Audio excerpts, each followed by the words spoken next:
تاسو مونږ ټول دعاګانې کوو خدای دې کې برکت واچي دې کې برکت واچي.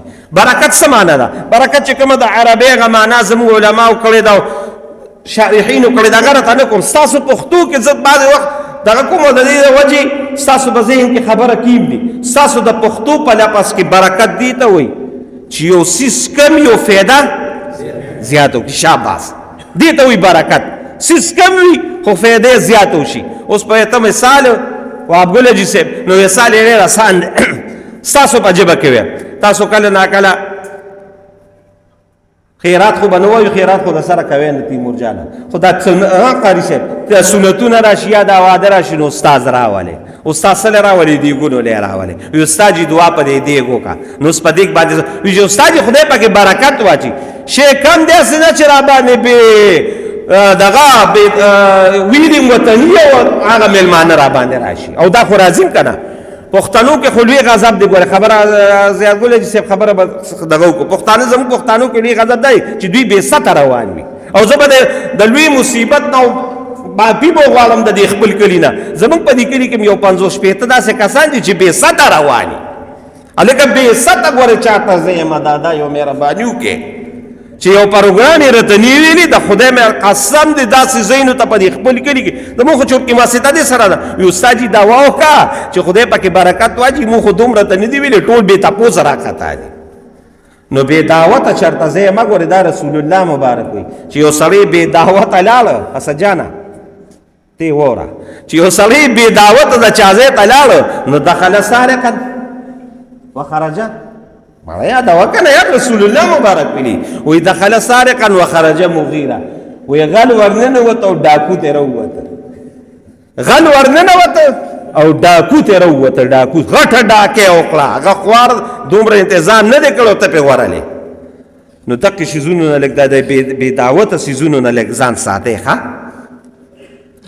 نو څه خبره مې کوله د برکت خبره مې کوله. نو ګوره تاسو دا استاد جي راولئ شاباس وي استاد جي دیګونو باندې دعا وکړه چې الله پکې برکت راولي. شی خو کم دی خو چې فایده زیاته وکړي کار پکې زیات دې ته وایي برکت. دې ته وایي برکت. او دا برکت چې بیا راغی که نه نو د برکت ډېر لوی مقام دی. بلکل هم داسې کېږي.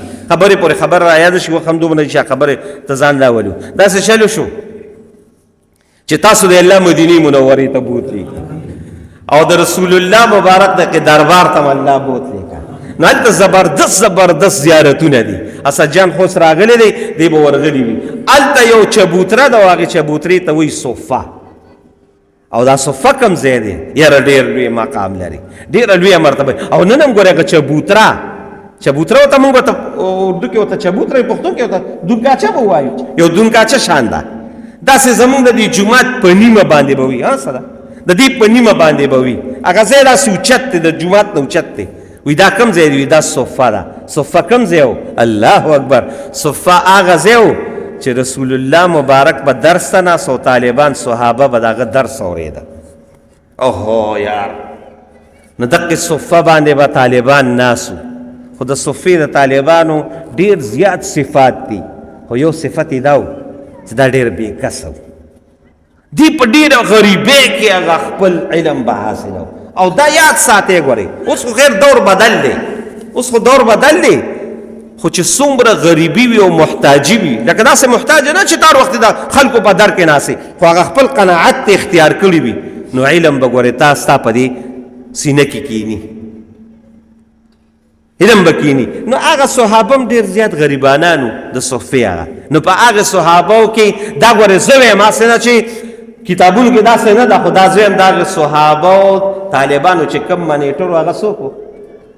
ابو هریره شعبه ده چې دا خو دې ټیک هغه ابو هریره رضی الله تعالی عنه ابو هریره. او دا هم یاد ساتئ چې دی ابو هریره څومره لوی صحابه دي 1,24,000 صحابه دي او د ټولو نه زیات روایات چې د رسول الله مبارک نه نقل کړي هغه ابو هریره مقدر دي. او څه ده یو عجیبه خبره بله ووره ته به وایې چې د ټولو نه زیات 5,773 دي غالبا داسې دي.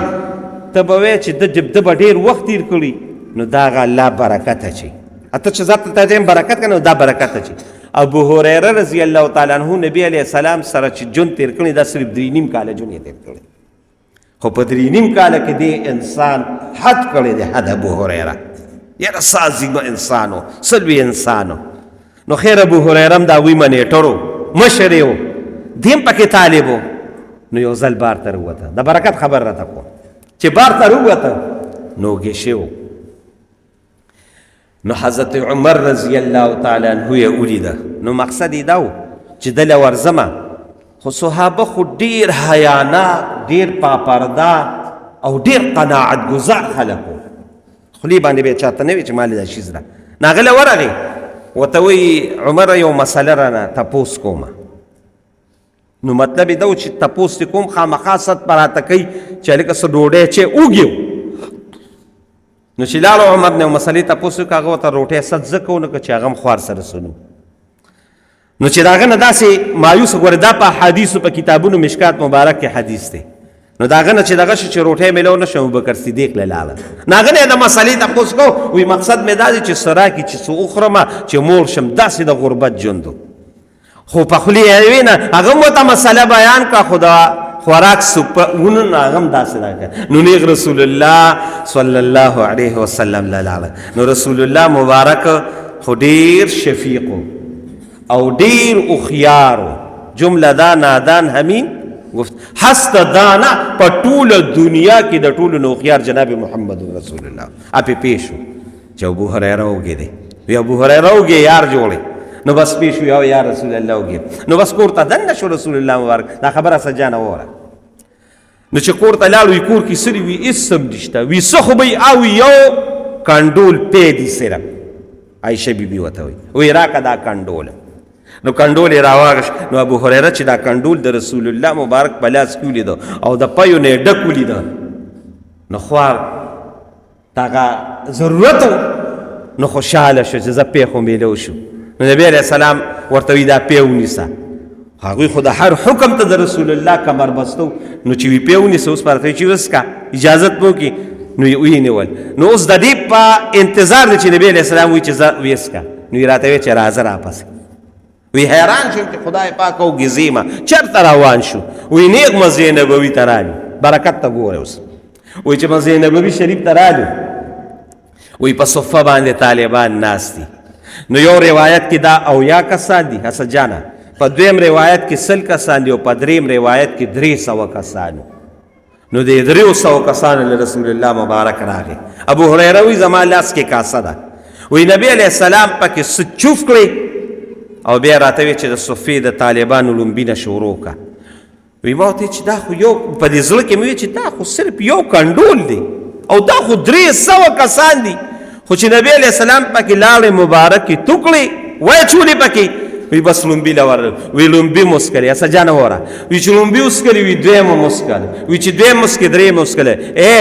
د وخت د کمی برته دا وویم چې د الله په ذات مې د قسمي په روایاتو کې راځي 300 کسانو هغه پی د کنډول څکلو، په پیو کې یو ذرم کمی رانغی. وی بیا رسول الله مبارک ما ته وی چې څوک پاتې راته الله رسول ته مې چې یو ته پاتې او یو زه پاتې. وی بیا پې رسول الله مبارک ما ته وی چې ته وسکه. نو ما وسکه. وی راته وی چې نور مسکه. وی نور مې مسکل. وی راته وی چې نور مسکه. وی ما ورته وی دا د حدیثو الفاظ دي قسم بالله. وی ما ورته چې الله رسوله د بدن په یو اعضا کې مې دومره ځای نشته چې یو ګوټ او یو دغه پی پکې ور واچو. داسې الله سې راکړو. وی نبی علیه السلام راته وی چې اوس مال راکړه. نو هغه کنډول یې راواله او په خپل یې اوس کړو. هغه کنډول الله تش کړ. 300 کسانو هغه کنډول پې اوس کړو او ټول مالو شو او کنډول کې مقه شان پې و. دې ته وایي برکت. نو دا میاشت به ته وایې چې دې کې به څنګه، دې کې به داسې برکت چې الله پکې تعالی د عبادت توفیق درکړي، الله پکې تعالی د ښکلې زندګۍ توفیق درکړي، د نیکو اعمالو توفیق برله الله درکړي. دې ته وایي برکت. دا د رسول الله مبارک په ژوند کې دا یو واقعه نه ده، دا خو د معجزې په طور ده. خو ته ما ته دا دغه چې الله په لږ شیز کې برکت اچوي، دا الله ښولي دي. بل به راته ووایم، مختصر راته یم، وخت کم دی، هغه خپلې مقصدي خبرې له راځم. نبی علیہ السلام د غزوه خندق موقع ده او نبی علیہ السلام لګیا دی خندق کوي. او خندق څومره کسانو کنو قاری صاحب؟ خندق 1400 کسانو کنو لګیو، 1400 کسانو. دې کې یو صحابي رسول الله مبارک لره وی د الله رسوله ډېر سخت وږېمه او دومره وږېمه چې دا خپل لمنه یې داسې اوچته کړه نو چې کله به دا صحابه وږي که نه په موږ خو چېرته لوږه راغلې نه ده موږ ته بیا کیفیت څه پته ولګي چې د دې لپاره څه علاج دی نو صحابه بیا دا علاج کو چې یا به دا ګېډه یخه شوه یا هغوی وجودونه داسې زموږ هسې غټ غټ وجودونه خو یې نه وو ښکلې مزېدار نارمل وجودونو نو دا وجود به یې داسې راټیټ شو نو دې دپاره به یې خېټې ته څو لګول نو دوی به نیغ ودرېدل نو هغې صحابي دومره وږي چې ګېډې ته یې یو کاڼی ولګاو نو هغې سره د هغه هغه بیلنس برابر و نو رسول الله مبارک ته یې دا لمن داسې وی د الله رسوله دومره وږېمه چې کاڼی مې دا دی لګولې تاسو د الله په ذات یقین وکړئ او اسدجان بخاري مبارک په راغی بل کتاب نه بخاري شریف رسول الله مبارک ورته خپله لمن اوچته کړه نبي علیه السلام 2 کاڼي تړلي یاره دې صحابو چې دا منظر ولیده کې یو صحابي و د هغه نوم و جابر ابن عبدالله رضی الله تعالی عنه چې هغه د نبي علیه السلام دا حالت ولیده نو بس فورا کور ته لاړه بیبي ته ویې په کور کې څه دي وایي اسم نشته یو دقه د چیلوکې بچې دي وړوکې شان او یا د 4 یا د 5 روټو ولیدي بس هغه ته دا وغږه او چیلې یې حلال که او وی دا واچوه په کټوې کې او دې نیغ رسول الله مبارک له راغی او د نبي علیه السلام په دې غوږ کې وی ای د الله رسوله ته ځان سره یو 2 یا 3 ملګري را روان کې دا حالت خو زه نشم لیدی چې تا دې 2 کاڼي تړلي وي نو ما لږ شان انتظام کړی دی اوس دا انتظام دی او اوس دی خوا د رسول الله مبارک ګورې څه به کوي وایي څه دې کړي دي وایي یو مې وړوکې شان چیلوکې حلال کړی دی او ورسره یې د 4 یا د 5 کسانو د وړو انتظام دی هغه روټۍ انتظام مې کړی دی وایي دا کړی دی وایي ښځه ته کور ته لاړ شه او چې زه د کمې پورې نیم درغلې هغې پورې به د وړو نه سر نه اوچتی او د کټوې نه به د چې کومه لوښې ده هغه به نه اوچتی زه درځم وی خیر هغه ده ووی او بیا چې واپس راغی یا رسول الله ومې وی ښځه راځه اوس نو نبی علیه السلام یا اهل خندق ای اهل خندقه نو اهل خندق څومره مې راته ووي 1400 کسان هله وی راځئ تاسو ټولو له جابر ابن عبدالله د روټۍ انتظام کړی دی